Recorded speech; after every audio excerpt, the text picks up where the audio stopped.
दोस्तों, स्वागत है आपका मेरे चैनल राजू गौड़ हिंदी कहानियां पर। आज जो कहानी मैं आपको सुनाने जा रहा हूं, इसका नाम है लघु कथा डैड।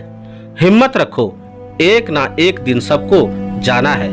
ऊपर वाले की मर्जी के आगे क्या कर सकते हैं। मेरे दोस्त रमेश के रिश्तेदार उसे संतावना देते रहे थे और मुझे उसके पिताजी की निष्प्राण देह में अपने बाबूजी दिख रहे थे। एक ना एक दिन सबको जाना है, ऐसे ही बाबूजी भी तो कभी चले जाएंगे मुझे छोड़कर, और जीवन भर मैं अपने को धिक्कारता रहूंगा।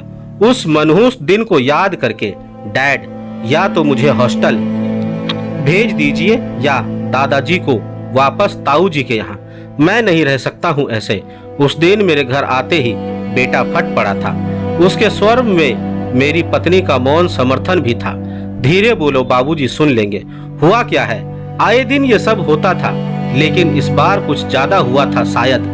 दादाजी मेरा फोन क्यों छूते हैं। मेरे दोस्त का फोन आया था, पट से उठा लिया और बोले कि वो तो लेटरिन गया है। डिस्कस्टिंग। मुझे तो पहले समझ ही नहीं आया कि इसमें क्या गलत है, लेकिन बहस जब उग्र रूप में पहुंची तब समझ में आया कि वॉशरूम कहना चाहिए था। जब से बाबूजी यहाँ आए थे तब से परिवार में असंतोष व्याप्त था।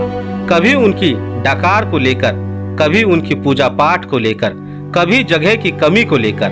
लोहा गर्म बहुत दिनों से था, बस आज आखिरी बार हो गया था। उनसे मैं क्या कहूँ। मैं ही तो उन्हें बड़ी मुश्किल से मना कर लाया था। बाबूजी, इस शहर से उस शहर मेरा तबादला होता रहा, इसलिए आप कभी मेरे साथ नहीं रहे। अब तो मुझे लखनऊ में ही रहना है। चलिए ना, अब उनसे जाने को कहूँ। खैर, ये नौबत आई ही नहीं।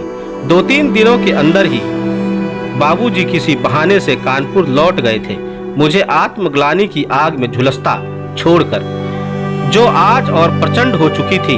घर पहुंचते ही मैंने सबको बुलाकर ऐलान किया, मैं कानपुर जा रहा हूं बाबूजी को लेने।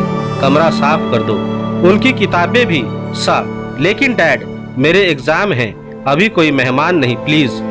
बेटा हड़बड़ा गया। उसकी माँ भी आवाज थी, वो मेहमान है, ये उन्हीं का घर है। मैं पहली बार बेटे पर चिल्लाया, और डैड ना कहा करो, डैड तो सबको होना है।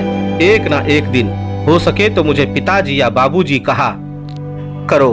दोस्तों, आपको मेरी यह कहानी कैसी लगी, आप मुझे मेरे कमेंट्स बॉक्स में जाकर मुझे बता सकते हैं। और अगर आप मेरे चैनल पर नए हैं तो मेरे चैनल को सब्सक्राइब जरूर करें और बेल आइकन का बटन भी दबा दें। धन्यवाद दोस्तों।